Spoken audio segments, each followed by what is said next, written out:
마가복음 6장 34에서 44절.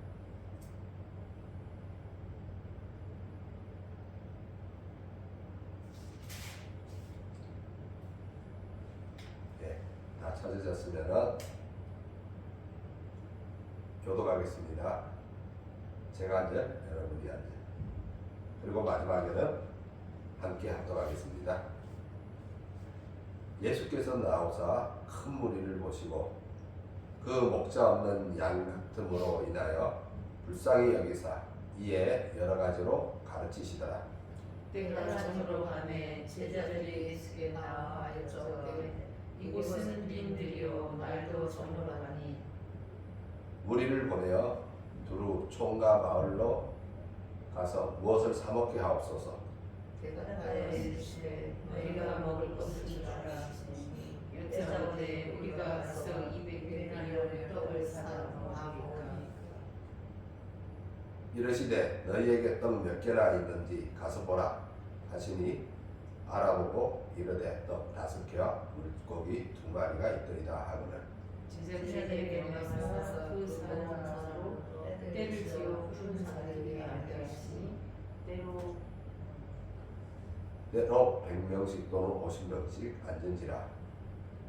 예수께서 떡 5개와 물고기 2마리를 가지사 하늘을 우러러 축사하시고 떡을 떼어 제자들에게 주어 사람들에게 나누어 주게 하시고 또 물고기 2마리도 모든 사람에게 나누시매 다 배불리 먹고 남은 조각과 물고기를 12마리 차게 두었으며 함께 읽겠습니다. 떡을 먹은 남자는 5,000명이었더라. 아멘.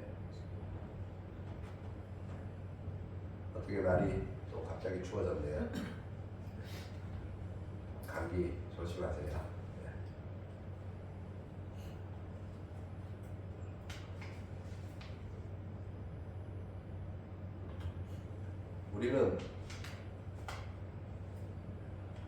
우리는 신앙생활에서 헌신을 요구받습니다.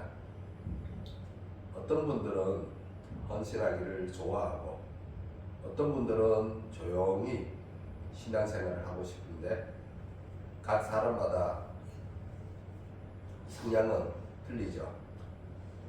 그런데 목사님이 단상에 서서 성도들에게 헌신에 대한 설교를 합니다. 이럴 때 헌신하기를 좋아하는 성도들은 아멘하고 나오겠지만 조용히 신앙생활을 하고 싶어하는 성도들은 이런 설교를 듣게 되면 마음에 부담이 확 생겨나게 되죠. 그럴 때 마음 한구석에는 다른 교회로 옮길까 하는 생각들이 마음처럼 밑바닥에서 구물구물 오르기 시작합니다. 그리고 갈등을 하게 되죠. 순종하기가 쉽지 않습니다. 순종을 해야 한다고 말씀해서 배우지만 그것은 어디까지나 내가 머리로 아는 것이고 머리의 지식으로만 먹을 뿐 정서적으로는 잘 받아들여지지 않습니다. 이 마음에서는 자꾸 거부가 일어납니다. 사무엘은 사울에게 말하기를 순종이 제사보다 낫다고 하지만 우리는 그렇게 생각하지 않는다라고 아마 주장할 수 있을 겁니다. 또는 그것은 당신 생각이지 라고 할 수도 있겠죠. 그러면서 우리는 도리어 순종보다는 예배가 낫다라고 주장할 수도 있을지 모르겠습니다. 그래서 신앙생활은 쉽지가 않은 겁니다. 그렇다고 다른 교회를 가면 헌신을 요구하지 않을까요?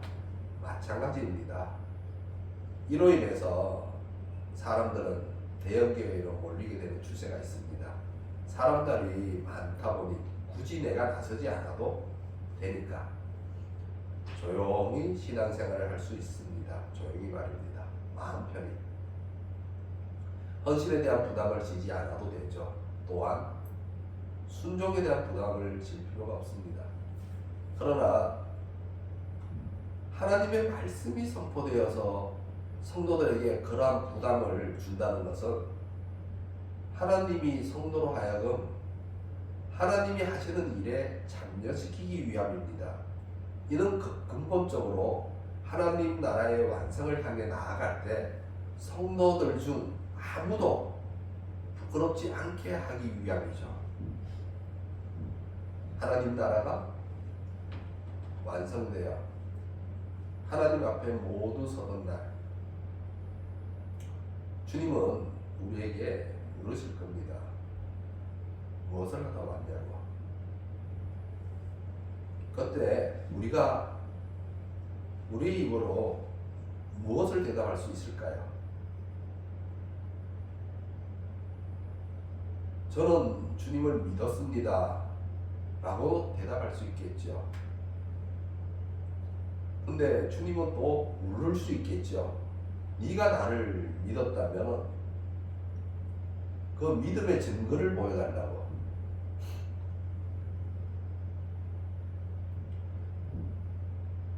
그래서 하나님 나라가 완성되는 날 우리를 부끄럽지 않게 하기 위해 믿음으로 나아가는 삶, 믿음으로 순종하는 삶을 우리에게 요구하고 있습니다. 이는 우리에게 거룩한 부담이 됩니다. 헌신과 순종은 성도들에게 부담을 지우는 것이 아닙니다. 그것들이 종말에 받을 상급에 대한 영광으로 보답받게 하려고 하는 거죠. 왜냐하면 믿음은 마음에만 머무는 것이 아니라 마음을 통해 삶이라는 행위로 표현되는 것을 모두 포괄하기 때문입니다. 그러므로 우리가 하나님의 성도라는 신분을 제대로 이해를 하고 또 우리가 하나님의 성도이기 때문에 하나님 안에서 살아가는 존재라는 사실을 인식하고 있다면 내가 복음에 참여하는 자가 되어야 합니다. 그렇기 때문에 내가 느끼는 불편에 대해서 어떻게 이해를 해야 할지 성찰해 볼 필요가 있습니다. 그 불편이 하나님께서 내게 주는 마음은 아닌지 말입니다. 오늘의 말씀은 목자 없는 양들을 향한 작은 헌신을 보여주는데 예수님이 제자들과 함께 한적한 곳으로 갑니다. 이때 많은 사람들이 예수님과 제자들을 찾아왔는데 예수님과 제자들은 이미 배를 타고 갈릴리 호수를 건너가고 있었습니다. 그래서 사람들은 걸어서 호수를 삥 둘러서 쫓아갔는데 이는 목자를 쫓아가는 양들과 같았습니다. 그래서 34절을 보면은 예수님께서 이렇게 쫓아온 무리를 보고 목자 없는 양 같음으로 인하여라고 이렇게 말씀하시는데 그들은 목자 없는 양으로서 예수님에게 몰려들었던 거죠. 이는 하나님께서 예수님을 자기 백성들의 목자로 세우셨음을 증거하는 겁니다. 이 부분이 이렇게 표현되는 것은 하나님의 말씀이 이루어지는 증거의 얘기인데 이는 대략 1500년 전으로 이제 이 말씀을 투영시키고 있습니다. 1500년 전 대략 1500년 조금 안 되는데 1500년 전으로 이 모세의 기도에 대한 하나님의 응답입니다. 이스라엘 백성들이 출애굽하고 모압 평지에 이르렀을 때 이제 모세는 더 이상 가나안 땅으로 가지 못하고 거기서 죽어야 했죠. 그때 이제 이 모세가 기도하는 장면입니다. 자기가 죽고 나면 이들을 또 돌볼, 이들을 인도할 새로운 목자가 필요했던 거죠. 그래서 모세의 기도에 대한 하나님의 응답인데 하나님의 이 상황은 하나님의 영원하신 작정으로부터 나오는 하나님의 응답이 됩니다. 이스라엘 백성이 광야에서 목자 없는 양과 같이 되지 않도록 하는 모세의 기도로 지금 이 본문을 그때의 그 기도로 시간을 되돌리는 거죠. 모세는 이스라엘 백성을 위해서 이스라엘 백성이 목자 없는 양과 같이 되지 않도록 해달라고 기도를 했습니다. 그러니까 우리 예수님께서 목자 없는 양 같은 무리들이 몰려왔을 때 그들의 목자가 되어주는 겁니다. 하나님께서 대략 1500년 전 모세의 기도에 응답하여 여호수아를 이스라엘의 목자로 세우셨는데 히브리어 이름인 여호수아는 이 여호수아라는 이름은 헬라어로 예수라는 이름과 같은 이름입니다. 그러니까 모세가 기도해서 목자 없는 양같이 되지 않게 해달라고 기도해서 하나님께서 여호수아를 세운 것이 곧 1500년 후에 예수를 예표하는 거죠.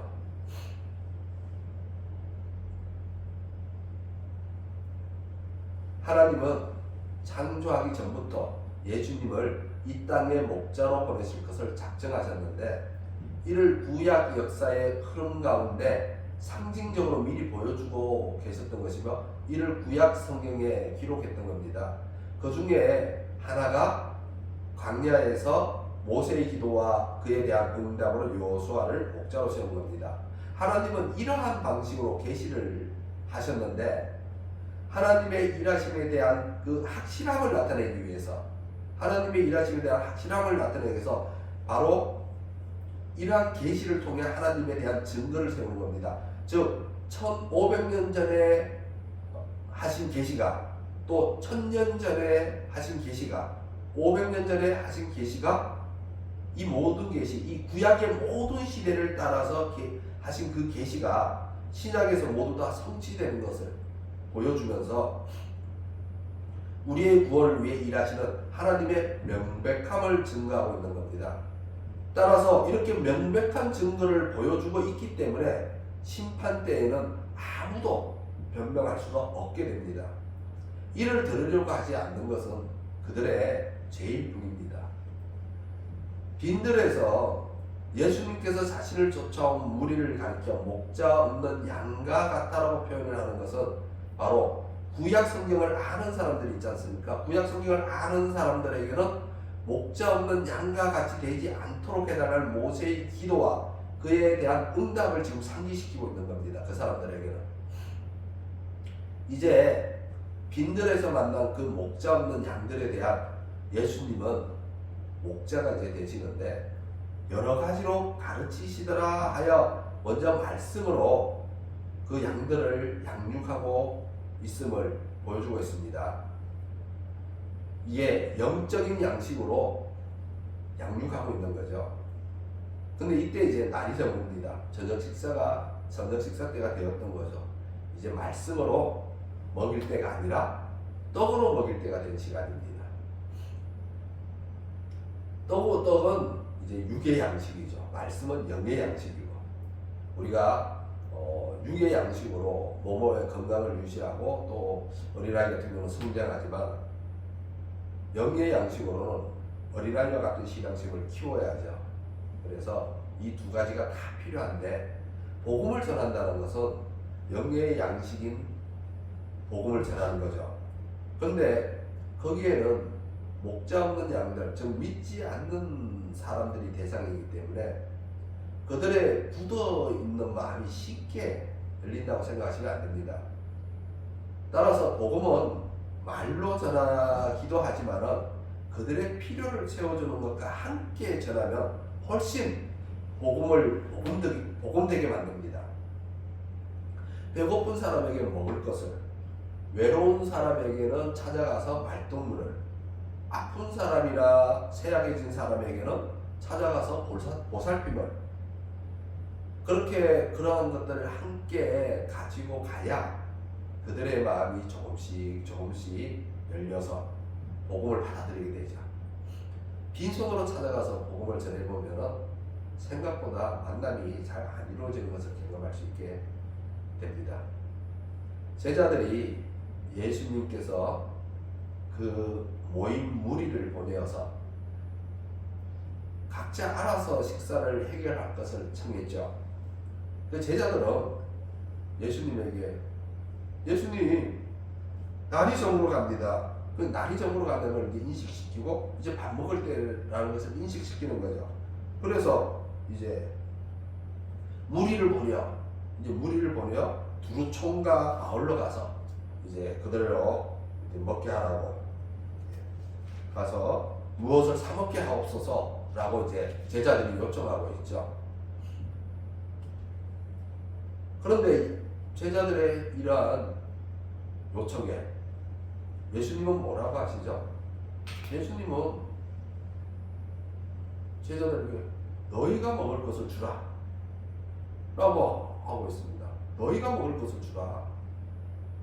갑자기 예수님의 답변이 너무 의외였어요. 제자들은 이 대답을 듣고 나서 황당함을 느꼈겠죠. 아니 눈으로만 봐도 수천 명 또는 수만 명이 될 수 있을 텐데 이 성인 남자면 5천 명이지 않습니까? 그러면 여자와 아이들까지 다 포함한다면 뭐 10,000명 훌쩍 넘어가지 않겠습니까? 이는 진짜 황당함을 넘어 부담으로 와닿을 겁니다. 우리가 이렇게 헌신을 요구하는 이런 선포를 받았을 때 부담을 느끼는 것처럼 이 제자들 또한 예수님에게서 함께 다녔지만 예수님이 이러한 요구에, 이런 헌신을 하라는 요구에 부담이 정말 엄청 다가왔겠죠.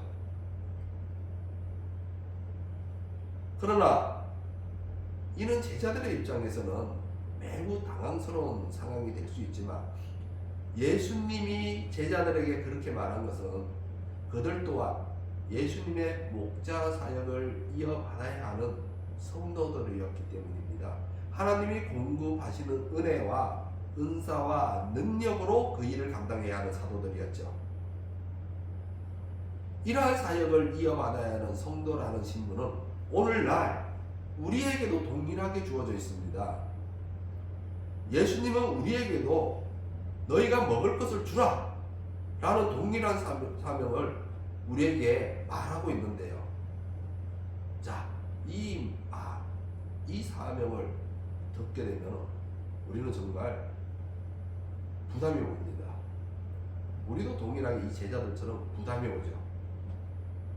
그런데 이 사명은 이 빛과 소금이 되어야 하는 성도의 그 소명의 하나의 구체적인 모습인 거거든요. 그러니까 말로만 빛과 소금이 되라 라고 말하는 것이 아니라 빛과 소금이 되라는 그 소명이 어떻게 나타나야 되는지를 그 한 모습을 지금 말하고 있는 겁니다. 너희가 먹을 것을 주라. 배고픈 사람에게 먹을 것을 주는 것은 그리스도인이 행해야 할 행위 중 하나인 거죠. 오늘날 이러한 역할을 감당하는 복지기관이나 사회단체들이 출연하고 있는데 이들 기관이나 단체들은 반드시 기독교 기관이나 단체만이 아닙니다. 불교도 있고 또 종교성을 지니지 않은 일반 민간 기관이나 단체들도 있습니다. 그렇게 하나님을 믿지 않는 사람들도 이 예수님의 그 요구를 실행에 옮기고 있는데 오늘 이와 같이 예수님으로부터 너희가 먹을 것을 주라는 사명을 받았으니 우리는 더욱더 그래야 할 겁니다. 그럼에도 제자들은 부담을 느낄 수밖에 없게 되는데 제자들은 예수님의 요구에 황당한 반응을 보입니다. 우리가 가서 200데나리온의 떡을 사다 먹이리까? 라고 반문을 하는 거죠. 그만한 돈이 없음에 대한 항변인데 제자들 중에는 계산이 빠른 사람이 있었던가 봅니다. 이에 대해 요한복음은 그가 빌립이라고 하는데 그는 계산이 빨랐던지 빈들에 모인 무리를 쫙 붙어보더니 그들이 먹을 떡을 구입하는 데 드는 비용을 얼른 계산해내는 겁니다. 200데나리온이 소요된다는 것을 계산해냈습니다. 그러나 그것까지였죠. 그것까지만. 도리어 예수님에게 저항하는 거죠. 아니 우리에게 무슨 돈이 있다고? 우리 보고 저 많은 사람을 먹이라고 하십니까? 라고 하는 거죠. 200데나리온이라고 하면은 노동자 한 사람이 200일 동안 일해야 만질 수 있는 큰 돈인데, 그것도 먹지도 말고 한 푼도 쓰지 않고 그냥 고스란히 200일 품삯을 모아야 모을 수 있는 게 200데나리온입니다. 근데 내가 먹어야 되고 뭐 써야 되니까 200데나리온을 모으려면 몇 년이 걸리겠죠. 그것도 아껴서 썼을 때. 이렇게 큰 돈이 제자들에게 있을 리는 없겠죠. 그래서 헌신과 순종은 쉽지가 않습니다. 형편으로 인해, 내 형편으로 인해, 내 현실로 인해서 선뜻 말씀이 받아들여지지 않는 거죠. 자신의 계산상 가능한 것과 불가능한 것을 구분하고, 가능한 것에는 헌신은 몰라도 약간의 순종을 할 수는 있을지 모르지만, 불가능한 것이라고 결론이 지어지면 순종을 거부하게 됩니다. 도리어 그것에 대해 불평과 불만이 쌓여 표출되는 거죠. 그래서 하나님의 말씀은 내 중심적인 생각에서 하나님 중심적인 생각으로 우리의 사고를 옮기라고 요구를 하고 있는 겁니다. 하나님은 능치 못할 일이 없는데 나에게 모든 초점을 맞추고 난 후에, 내게 모든 초점을 맞추고 난 후에 하나님의 말씀을 들으니까 안 되는 것이 많을 수밖에 없죠. 제자들은 자신들 앞에 예수님을 모셔놓고, 즉 임마누엘의 하나님과 함께 있으면서 안 된다라고 거부하는 거죠. 우리의 신앙생활에서도 이와 같은 경험이 가끔 있게 되는데, 내 중심적인 생각으로 인해 헌신과 순종이 그다지 원하지 않게 됩니다. 그러나 주님이 우리에게 요구하는 것은 그 요구 자체의 목적이 있지 않을 때가 있습니다. 요한복음에는 이 요구에 대해 이렇게 나와 있는데요.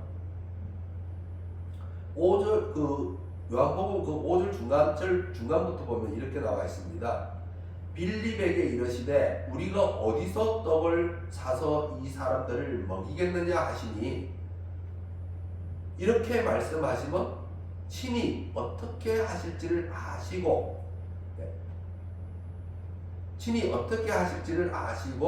빌립을 시험하고자 하심이라. 빌립을 시험하고자 함이라고 얘기하고 있습니다. 예수님이 이렇게 묻는 것은 이미 방법을 다 알고 또 그것을 가지고 계시지만, 그럼에도 빌립에게 묻게 되는데 이는 빌립을 시험하기 위함이라고 분명하게 밝히고 있습니다. 주님은 우리가 이것을 할 수 있는지 없는지 이미 알고 계시다는 거죠. 그리고 우리가 할 수 없다는 것도 알고 있습니다.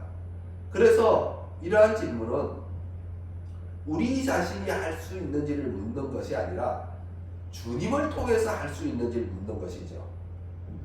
즉 우리에게 요구하시는 것은 모든 일에 있어서 그 모든 일을 바라볼 때 주님이라는 안경을 쓰고 보느냐 하는 겁니다. 주님이라는 안경을 통해서 내게 주어진 그 일들, 내 앞에 있는 일들, 또 내게 요구되는 모든 일들, 그 부담들을 보고 있느냐 하는 겁니다. 이는 바로 거룩한 부담을 안겨주는 겁니다. 이는 하나님의 능력으로 나타나는 부담이죠. 거룩한 부담은 하나님의 능력입니다. 예수님의 요구는 제자들에게 부담이 되지만 그들이 이 부담을 누구를 통해서 또는 무엇을 통해서 받아드느냐 하는 겁니다. 지금 제자들은 돈을 통해서 이 부담을 받아드니까 너무나 무겁게 느껴질 수밖에 없습니다. 너무나 큰 금액으로 다가오죠.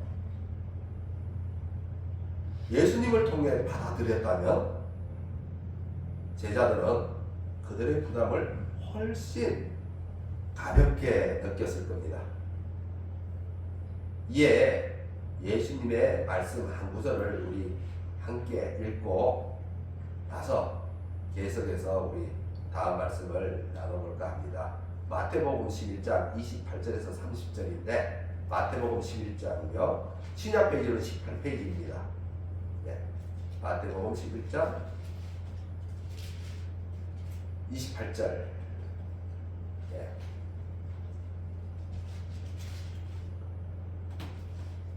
신약 페이지는 11페이지. 마태복음 11장 28절. 마태복음 11장 28절 다 찾았으면 28, 29, 30절을 읽겠습니다. 수고하고 무거운 짐진 자들아 다 내게로 오라. 내가 너희를 쉬게 하리라. 예, 마태복음 11장 28절, 29절. 신약 페이지는 11페이지.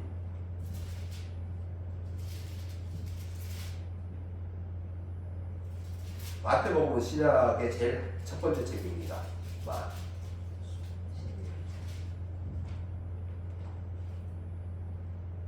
11장. 예, 11장 28절.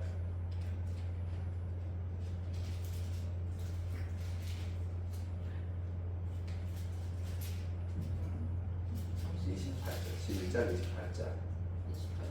예. 예. 우리 다시 한번 읽어볼까요? 자.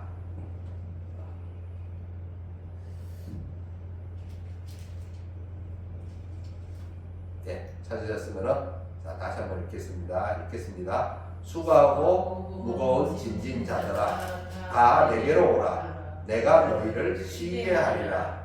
나는 마음이 온유하고 겸손하니 나의 멍에를 메고 내게 배우라. 그리하면 너희 마음이 쉼을 얻으리니 이는 내 멍에는 쉽고 내 짐은 가벼움이라 하시니라. 아멘.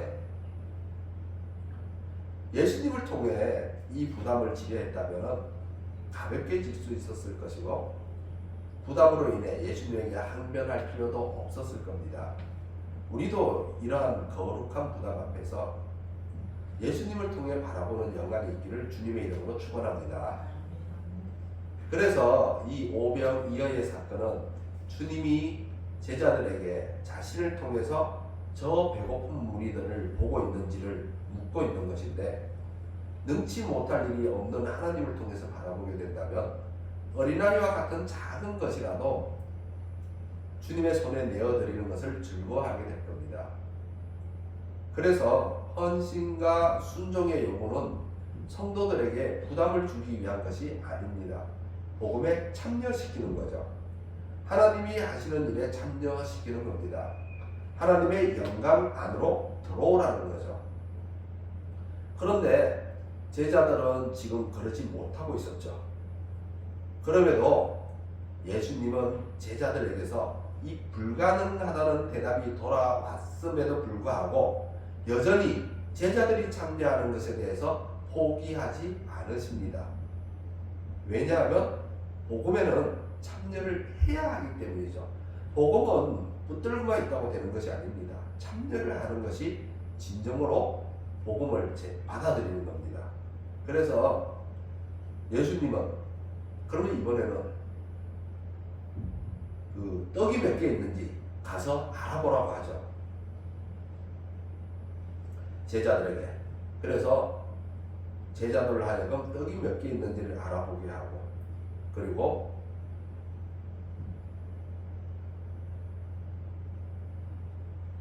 알아보라고 하고 또 그 떡을 이제 가지고 왔을 때 받아듭니다. 예수님의 이러한 요구는 무리들을 먹이는데 초점이 맞추어져 있는 것이 아닙니다. 끝까지 제자들의 동참을 이끌어내는 데 있습니다. 제자들을 통해 음식이 공급되어져야 했던 거죠. 즉 모든 성도들은 하나님의 은혜가 공급될 때 그 은혜의 통로가 되어야 합니다. 한 분도 예외 없이 은혜의 통로에 참여하는 여러분이 되시길 소망합니다. 이것은 동일하게 한 분도 예외 없이 하나님의 영광에 참여하는 겁니다. 제자들은 여전히 예수님의 요구를 이해할 수가 없었습니다. 그러나 이해할 수 없는 가운데에서 그들은 순종을 하는데 한 어린아이가 떡 5개와 물고기 2마리를 가지고 있는 것을 예수님에게 알리죠. 그리고 그 어린아이는 예수님에게 자신의 것을 내어드립니다. 예수님의 손에 내어드리죠.